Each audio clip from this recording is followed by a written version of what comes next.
Libercast presenta Autores con Raíces, Imaginación sin Límites. Bienvenido al podcast de Liberletras de Libertópolis. Acércate a las ideas y al pensamiento de los escritores contemporáneos más reconocidos, de la mano de interesantes entrevistas realizadas por los conductores de los programas de Libertópolis.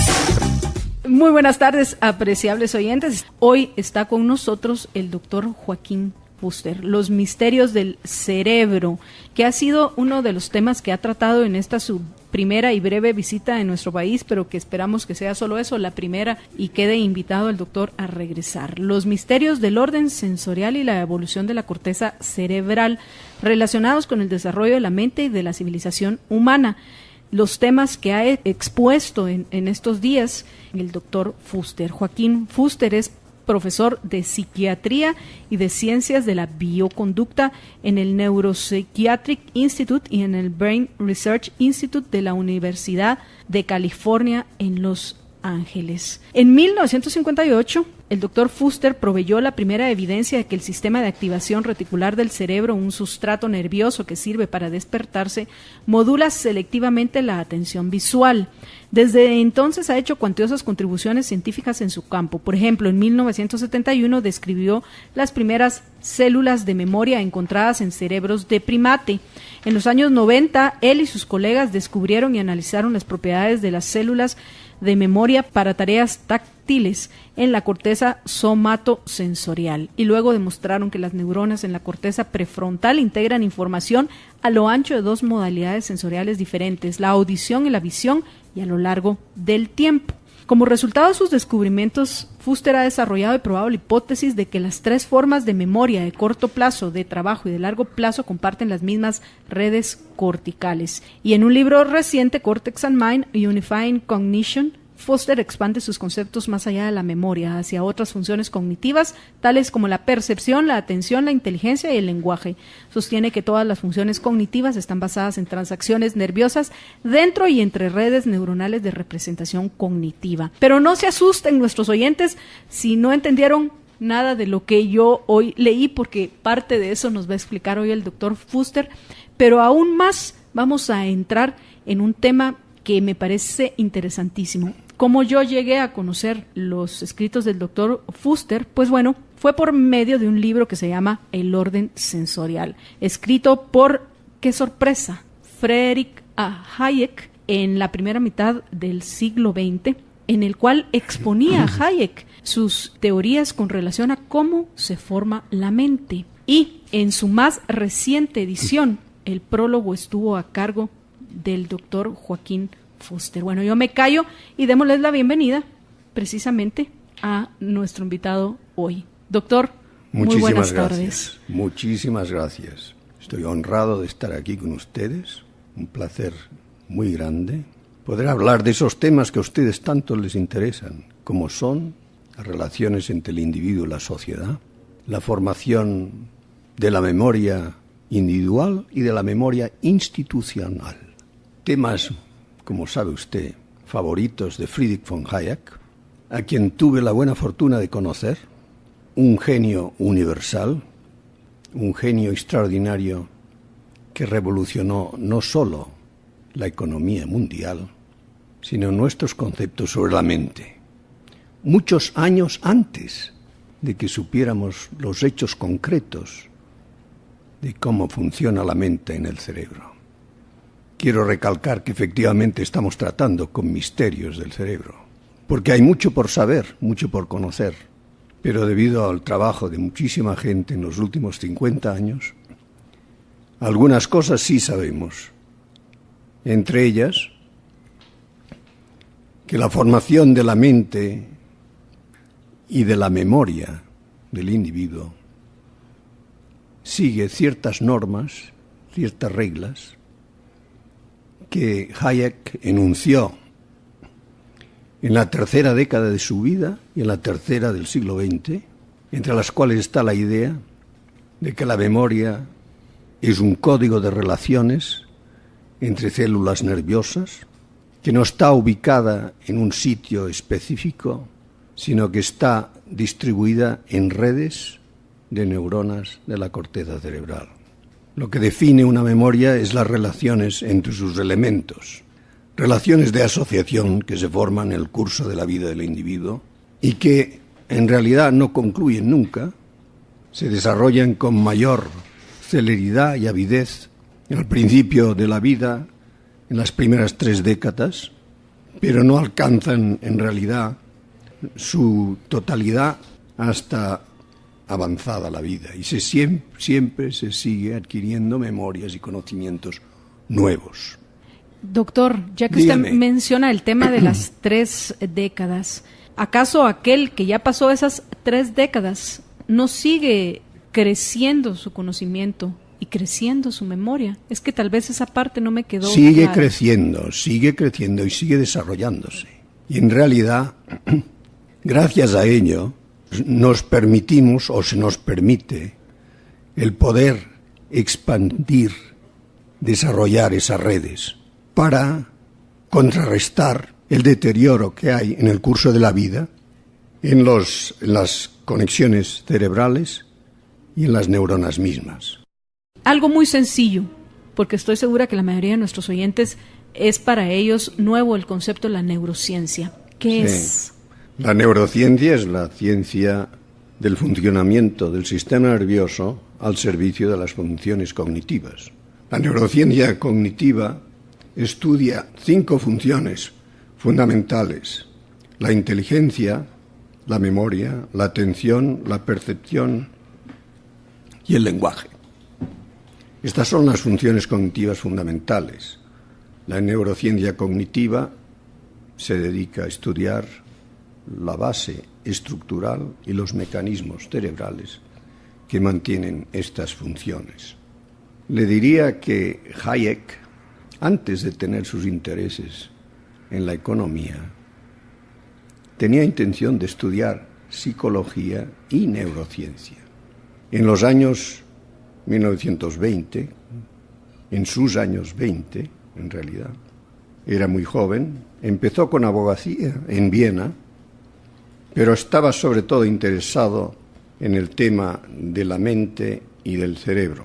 El orden sensorial, que es el libro de que usted habla, fue lo primero que él escribió, así me dijo él, en una entrevista que tuve con él el año 77.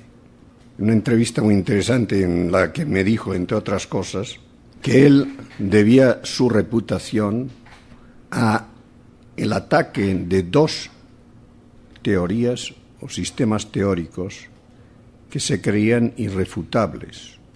Uno era el marxismo y el otro el psicoanálisis. Digo esto para recalcar el hecho de que el cerebro le interesó antes que la economía. Pero él vivía en el ambiente positivista de Viena de principios de siglo, era conocedor de las teorías psicológicas del tiempo, entusiasmado por los estudios psicológicos de James, de Helmholtz, de Mach y de otros. Y fue en aquel tiempo que desarrolló su teoría del orden sensorial. Además, sin embargo, tenía una relación muy estrecha con von Bertalanffy, que era el fundador de la teoría de sistemas. Y es curioso que Hayek utilizara parte de aquellas teorías, la teoría de sistemas, para desarrollar su orden sensorial. Y más curioso todavía, que utilizó la misma teoría para desarrollar sus conceptos económicos de cómo funcionan los sistemas, los mercados, los sistemas económicos, y fue a partir de ello que desarrolló sus famosas teorías económicas que le llevaron al premio Nobel. Es decir, que muchos de los principios de operación de sistemas que él postuló para el sistema nervioso los utilizó también en los órdenes social, jurídico, económico y financiero. Se trata, pues, verdaderamente de un genio universal, un hombre de una visión extraordinaria, que él sabía y conocía, sobre todo, los límites de la inteligencia individual. Tenía un gran respeto por la inteligencia colectiva, la inteligencia de la sociedad y por la autonomía de los sistemas biológicos y de los sistemas económicos. Doctor, dígame. Usted menciona, y es claro, creo que la mayoría de los individuos estamos de acuerdo con usted, de que somos más ignorantes que conocedores. Exacto. Y esa crítica que hace Hayek a la arrogante inteligencia individual, sí, que pretende ordenar la sociedad. Exactamente, que es la base de todo el planeamiento estatal, que ha sido un fracaso en todos los lugares. Para todo eso, él utiliza la formación de la mente. Y yo quisiera, para que no haya confusión, porque entonces alguien podría pensar, bueno, la inteligencia individual es limitada. Dos cosas son seguras que son el estado natural de todo ser humano, sí, la pobreza y la ignorancia. Sí. Ambas podemos buscar superarlas, la pobreza produciendo riqueza, claro, y la inteligencia estudiando, preparándonos, claro, e investigando. Claro. Sin embargo, la inteligencia colectiva, ¿qué es la inteligencia colectiva? Porque no es alguien que diga, bueno, yo represento a la inteligencia colectiva. No. Tiene una explicación. ¿Cuál es esa? Es un agregado de los conocimientos y de las experiencias de los individuos en la colectividad y en relación con la colectividad. Es una experiencia continuada y mutua entre el individuo y la colectividad.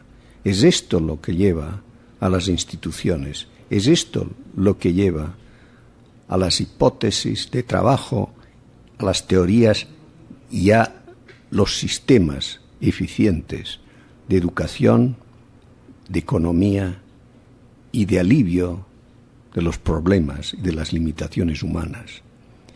Es esta inteligencia colectiva que se forma en la interacción continuada entre el individuo y la colectividad y la sociedad, que permite el desarrollo de la libertad y de la libertad con responsabilidad.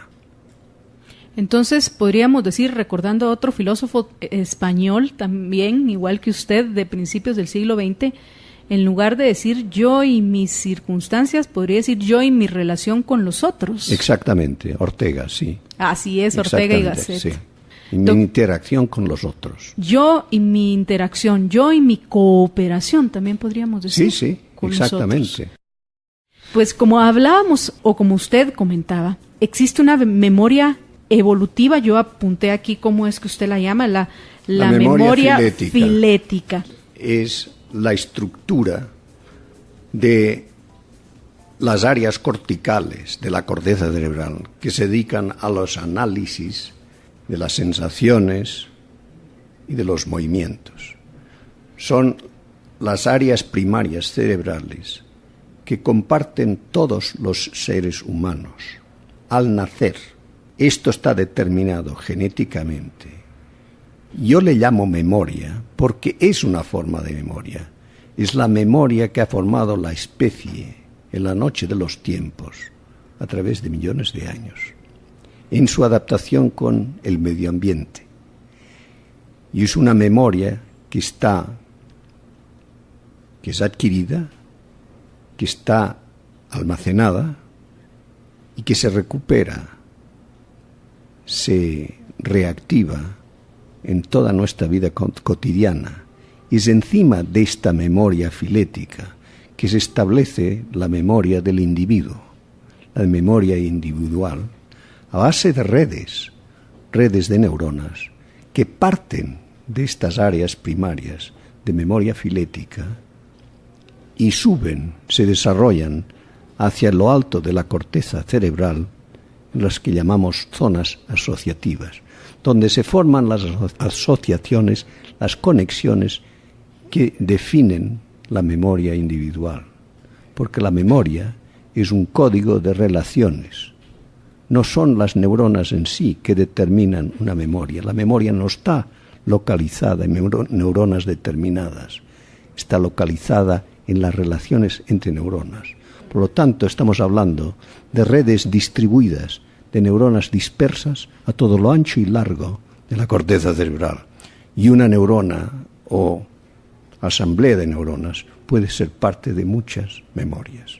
Estas memorias se van desarrollando en el curso de la vida del individuo en interrelación con el mundo circundante y con los otros individuos.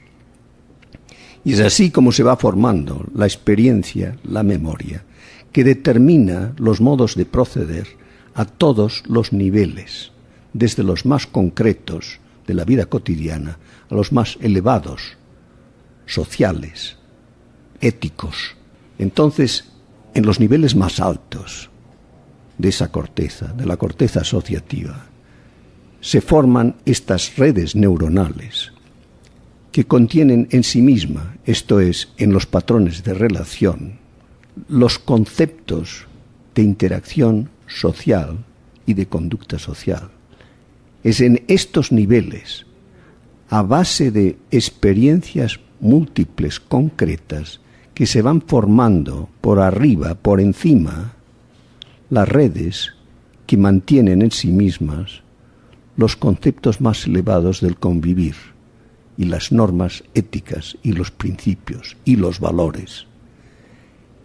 En parte se adquieren de modo completamente inconsciente en relación con los otros, en parte de modo consciente, como por ejemplo en la educación familiar o en la educación escolar. En mucha parte, sin embargo, se adquieren por ejemplo, por observación, consciente o inconsciente, de lo que hay que hacer y lo que se hace. Diciéndolo de otro modo, el concepto de caridad, por ejemplo, deriva de muchas experiencias personales con el buen samaritano, con actos que son apropiados, caritativos para con los otros.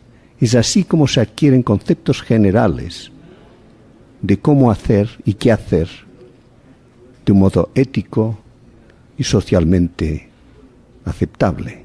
Y estos principios, estamentos éticos de nivel elevado, son los que conforman en parte nuestra conducta de un modo adaptativo, socialmente aceptable y que conducen al progreso.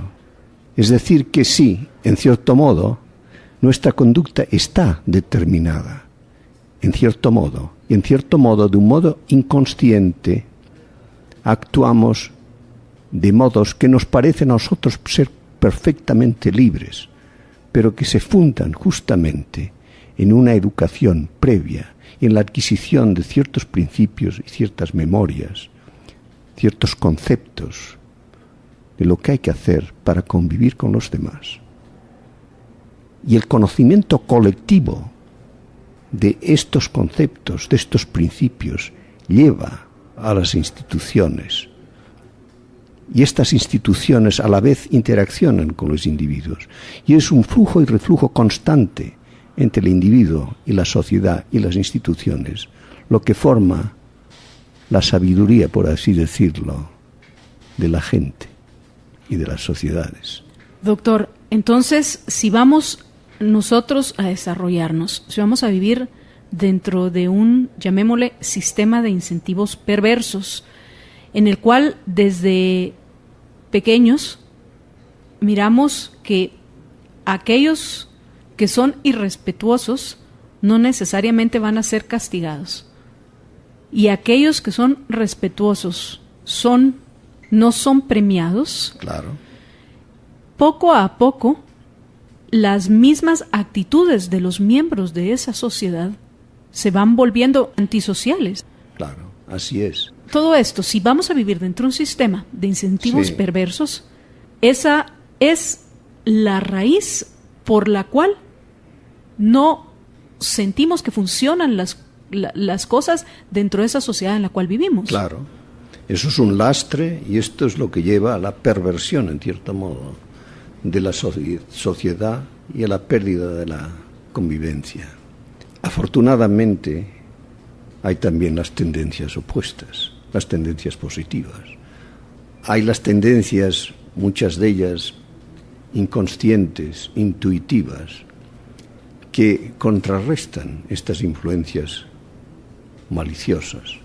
Están los buenos maestros, están los buenos padres, está el buen ejemplo, están los buenos compañeros, están instituciones incluso religiosas, que permiten al individuo y a la sociedad en general establecer estas normas superiores que van a sobrepasar las tendencias estas que usted dice, que son muy reales, hacia la pérdida de principios y hacia la criminalidad. Regresando al punto, la definición de genio universal. ¿Qué puede hacer que se le diga a alguien que tal apelativo se utilice para mencionar a alguien como usted lo ha hecho en el caso de Hayek?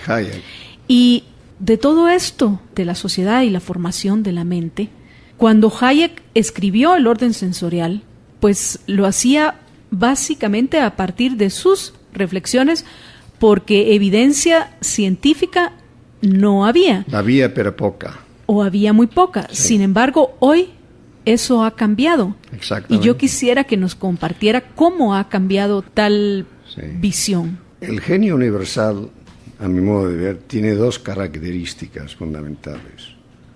Una, que puede analizar y formalizar los principios de operación de sistemas complejos en varios terrenos de la actividad humana, en este caso.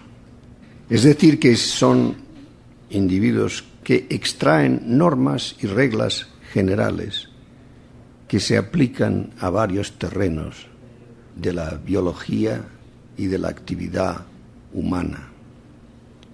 En su caso, el caso de Hayek, él utilizó varios principios comunes para comprender, entender y explicar actividades humanas y al mismo tiempo el funcionamiento de la mente y del cerebro.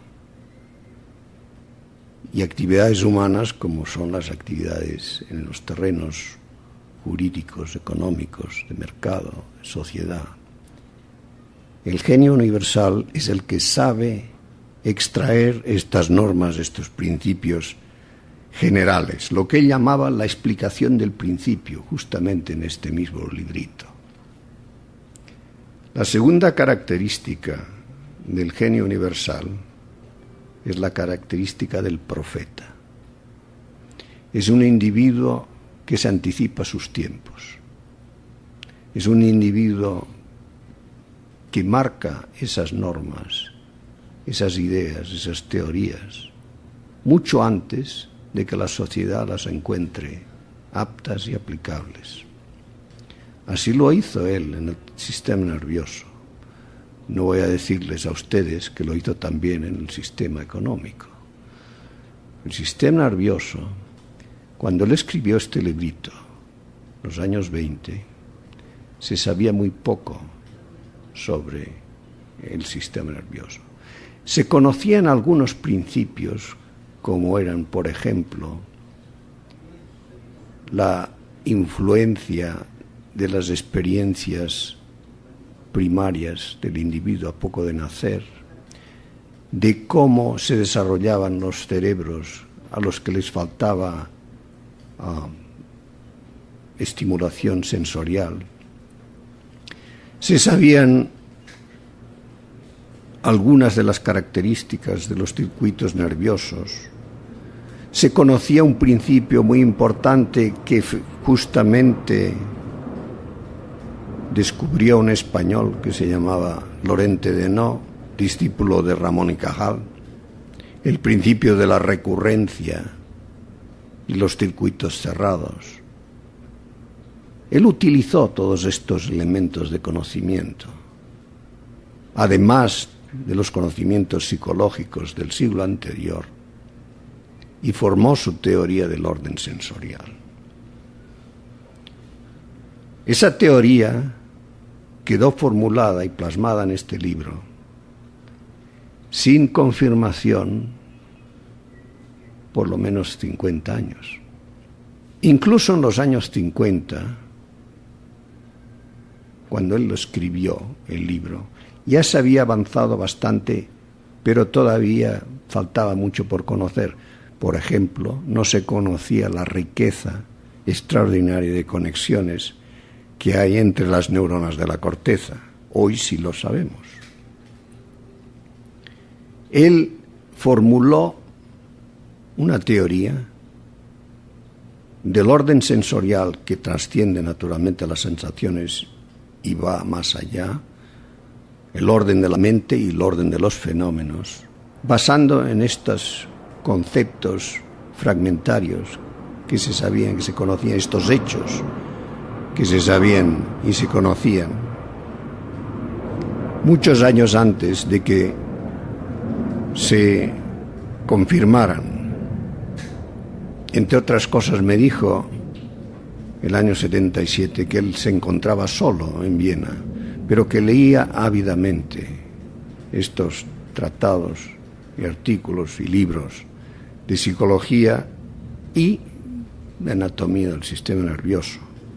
En los últimos 50 años es gracias precisamente a los conocimientos que hemos adquirido en neuroanatomía, en el hombre y en el mono, sobre todo, los conocimientos de neurofisiología, de cómo funcionan las redes neuronales, en la percepción y en la memoria, y en la inteligencia, etc., que hemos llegado a un estado de conocimiento para decirle a Hayek lo que él dijo cuando cayó el muro de Berlín, mirándolo por televisión, rodeado de amigos.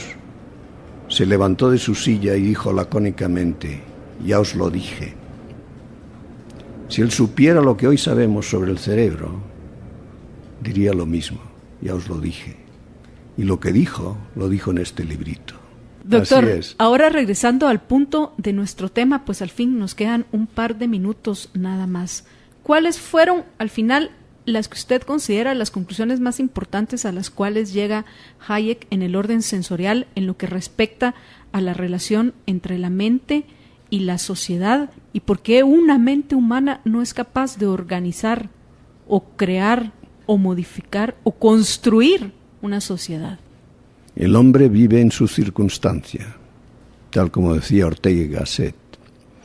Es imposible extraer el individuo, la persona humana, de la sociedad en que vive, de la familia en que vive, del medio social en que vive.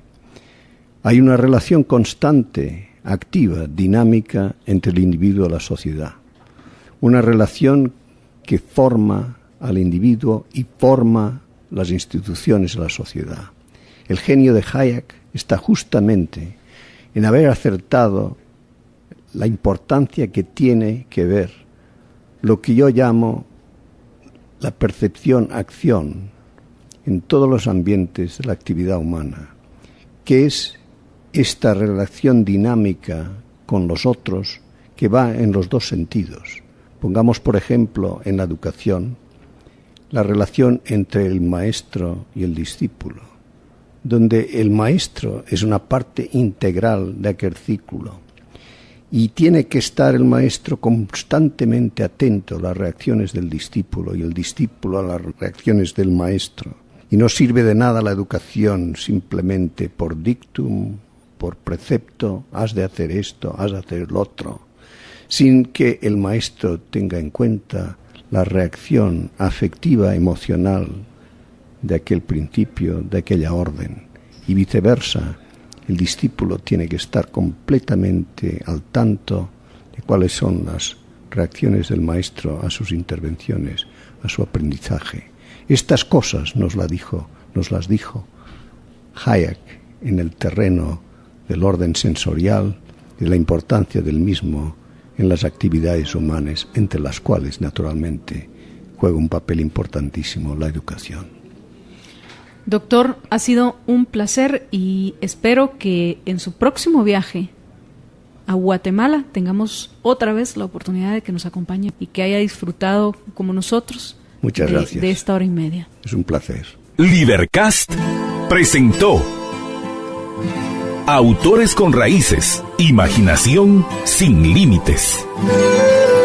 Una producción de Libertópolis. Recuerden que si quieren conocer más de nuestros programas, seguirnos en las diferentes redes sociales, o si quieren ver nuestros programas y conocer a nuestros conductores e invitados, pueden ingresar en www.libertopolis.com. Recuerda suscribirte y dejarnos 5 estrellas para que continuemos trabajando en producir más podcasts de tu interés. Libertópolis, ideas con valor.